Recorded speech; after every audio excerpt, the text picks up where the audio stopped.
June মাসের 2 তারিখে পাকিস্তানের ইসলামাবাদের সেক্টর 13 একটা সিসি ক্যামেরায় একজন ব্যক্তিকে দেখা যায়। সে কিছু মিনিট আগে এমন একটা কাণ্ড করে বসেছে যার কারণে তার খবরটা ইন্টারন্যাশনাল মিডিয়া অবধি ছড়িয়ে পড়েছে। পাকিস্তানের ফেমাস ইনফ্লুয়েন্সার 17 বছরই সানা ইউসুফ তার বাড়িতেই ছিল, আর তার মা পাশের বাজারে বাজার করতে গিয়েছিল। কিন্তু যেহেতু বাড়ির পাশেই বাজার, তাই বাড়ির মেন গেটকে তালা না মেরেই তিনি চলে যান।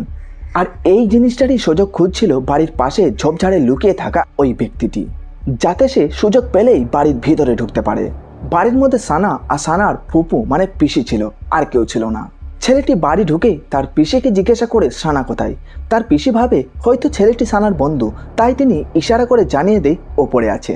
এটা শুনে ছেলেটি ওপরে চলে যায় আর সানার সাথে কথা বলতে শুরু করে, আর এই কথাবার্তা একটা সময় ঝগড়াতে পরিণত হয়। এদিকে সানার পিসি তার নামাজ শেষ করে হাতে এক গ্লাস জল নিয়ে ওপরে যাওয়া শুরু করে, আর সিঁড়িতে উঠতে উঠতে তিনি শোনে সানা ওই ছেলেটিকে বলছে, পাগলামি করো না, একটু ঠান্ডা মাথায় বসো, তারপর একটু পানি পান করো।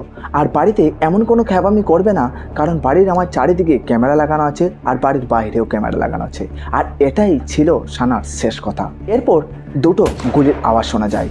তারপর সানার পিসি যখন ঘরে যায় তখন দেখে সানা রক্তাক্ত অবস্থায় মেঝেতে পড়ে আছে, আর ছেলেটি সানার মোবাইলটা নিয়ে পাশে বসে কি যেন করছে মোবাইলটার সাথে। এটা থেকে সানার পিসি ছেলেটিকে জিজ্ঞাসা করে, এমনটা কেন করলে তুমি? তখন ছেলেটি বলে, বেশি চিল্লাচিল্লি করলে আপনাকেও মেরে ফেলবো। এটা বলে ছেলেটি মোবাইলটা নিয়ে দৌড়ে পালিয়ে যায়, আর এটাই হলো সেই ক্যামেরা রেকর্ড যখন ছেলেটি দৌড়ে পালাচ্ছিল। এরপর পিসির চিল্লাচিল্লি শুনে পাশের লোকরাও আসতে শুরু করে, আর এদিকে তার মাও বাজার থেকে ফিরে আসে। তারপর যখন তাকে অ্যাম্বুলেন্সে করে নিয়ে যাওয়া হয় তখন রাস্তায় যেতে যেতে সানা মারা যায়। কি এমন কারণ ছিল যে সানার মৃত্যুয় কিছু ছেলে সেলিব্রেট করতে শুরু করেছিল? আর ওই মোবাইলের মধ্যেই বা কি এমন ছিল যে মোবাইলটা নিয়ে ছেলেটি পালিয়ে যায়? এই সব কিছু জানবেন আজকের এই ভিডিওতে। চলো তাহলে প্রথম থেকে শুরু করি। দেখুন, সানা একটা পাবলিক ইনফ্লুয়েন্সার ছিল পাকিস্তানের, আর সানার বাবা সাইদ ইউসুফ পাকিস্তানে একটা গভর্নমেন্ট জব করতেন, তার জন্য তিনি চিত্রালয়ে থাকতেন। আর এদিকে সানা এবং সানার মা থাকতেন ইসলামাবাদে। সানার একটা ছোট ভাইও ছিল, কিন্তু ভাগ্যবশত সেদিন সানার ভাই বাড়িতে ছিল না, সে তার বাবার কাছে বেড়াতে গিয়েছিল। এদিকে সানা ডাক্তারি পড়ার সাথে সাথে সোশ্যাল মিডিয়াতে খুব বেশি অ্যাক্টিভ থাকতো, যার কারণে এখানে তার ফ্যান ফলোয়ার অনেক বেশি হয়েছিল।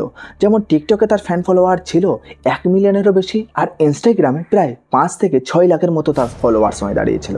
সানা বেশিরভাগ শর্ট ব্লগ ভিডিও বানাতো আর বিউটি প্রোডাক্টকে রিভিউ করতো, আর তার সাথে সাথে কিছু রিমিক্স ভিডিও বানাতো যেগুলো ট্রেন্ডিংয়ে চলে।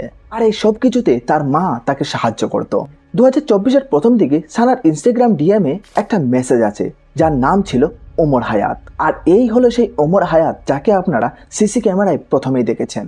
ওমর হায়াত নিজেও একটা ইনফ্লুয়েন্সার ছিল, কিন্তু তার সব কিছুই ছিল শুধুমাত্র লক দেখানো।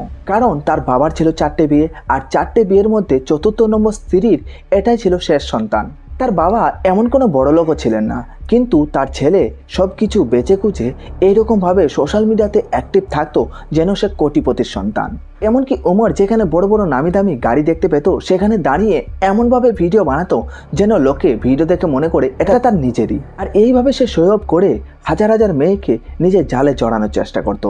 মেয়েদেরকে ডিএম করে তাদেরকে প্রমোশন দেওয়ার নাম করে কাছে ডাকতো, তারপর আস্তে আস্তে তাদের সাথে টিকটক ভিডিও বানাতো এবং ফটোশ্যুট করতো, আর নিজের মতো তাদেরকে ব্যবহারও করতো। এইভাবে তার শখের দুনিয়া খুব ভালোই চলছিল। একদিন স্ক্রল করতে করতে সানার অ্যাকাউন্ট তার সামনে আসে। এরপর সে ভাবে অন্য মেয়েদের মতো সানাকে সে অ্যাপ্রোচ করবে, যার জন্য সে 2024-এর প্রথম দিকে সানাকে ডিএম করেছিল। সানা রিপ্লাই দেয় আর বলে যে কি চান। তখন এই ওমর হায়াত বলে, আমি আপনাকে বড় ব্র্যান্ডের সাথে কলাপ করিয়ে দেবো। আর এইভাবেই তাদের কথাবার্তা শুরু হয়। সানা প্রথমত রাজি হতে চায়নি, কিন্তু তারপরেও তার কথার ভাঁজে পড়ে সানা একটা সময় রাজি হয়ে যায়। এইভাবে কয়েক মাস কথা বলার পর আস্তে আস্তে ওমর সব কিছু জানতে শুরু করে সানার ব্যাপারে, যেমন তার ফোন নম্বর এবং তার ডেট অফ বার্থ, এমনকি তার বাড়ি কোথায় কোথায় থাকে, ফ্যামিলিতে কে কে আছে, সে সব কিছু জেনে যায়। একটা সময় ওমর হায়াত সানাকে দেখা করার কথা বলে, এমনকি সানা দেখাও করে। এরপর সানা যখন তার সাথে কথা বলে তখন সে ভালোভাবেই বুঝতে পারে এটা শুধুমাত্র স্পন্সরের বাহানায় তাকে কাছে টানার ধান্দা। আর এটা দেখে সানা 180 ডিগ্রি ঘুরে যায় এবং না বলে দিয়ে সেখান থেকে পালিয়ে আসে। তারপর আস্তে আস্তে তার সাথে কন্ট্যাক্ট একদম বন্ধ করে দেয়। কিন্তু ওমর হায়াত ছিল এমন একটা সাইকো ছেলে যে কোনোভাবেই সানাকে ছাড়তে চায়নি। সে অনেকভাবে ট্রাই করেছিল সানার সাথে কন্ট্যাক্ট করা, কিন্তু পারেনি। তারপরে আসে 29শে মে 2025, যেটা ছিল সানার বার্থডে। সেই দিন ওমর হায়াত কিছু টাকা জোগাড় করে একটা নামি দামি গাড়ি নিয়ে আর একটা সুন্দর গিফট নিয়ে 300 কিলোমিটার পথ অতিক্রম করে সানার বাড়ির দুয়ার অব্দে চলে আসে।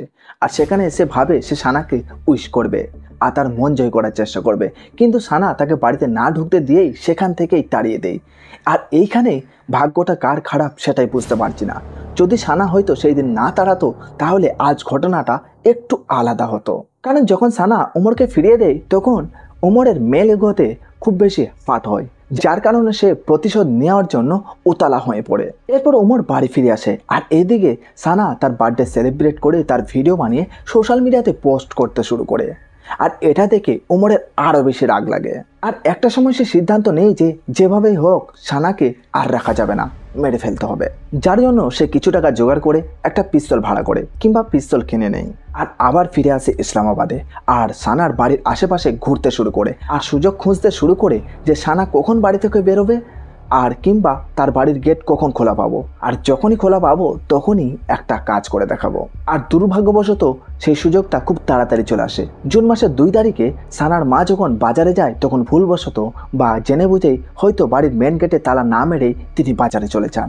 আর এই সুযোগটাই ওমর কাজে লাগায় আর দৌড়ে বাড়ির ভিতরে ঢুকে পড়ে আর পিসিকে গিয়ে জিজ্ঞাসা করে যে সানা কোথায়। আর পিসি ভাবে হয়তো এটা কোনো সানার বন্ধু, তাই তিনি নামাজের ফাঁকেই ইশারা করে বলে দেয় যে সানা ওপরে আছে। আর উপরে গিয়ে কি হয়েছে সেটা আপনাদের ভিডিওর প্রথম দিকেই বলেছি।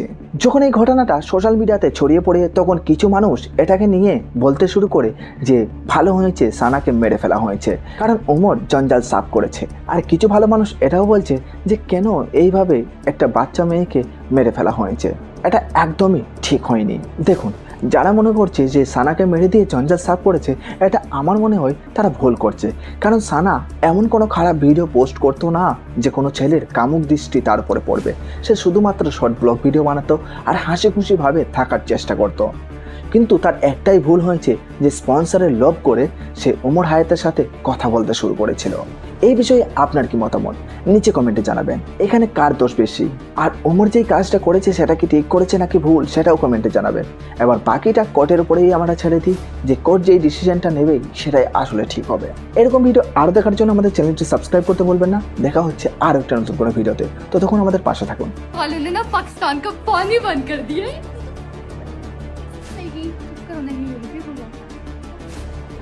इंडिया पाकिस्तान का पानी खत्म हो गया तो ये टैंकर में हवा तैयार हो गया। नहीं यार, हम लोग जंग नहीं चाहते, हम लोग अमन चाहते, बस पानी खोल दो। कब ये छोटी हाइट, ऊपर से ये मेरे बेबी फेस, मुझे समझ नहीं आता मैं करूँ तो मैं क्या करूँ, और ऊपर से मेरी हरकतें भी बच्चों वाली हैं।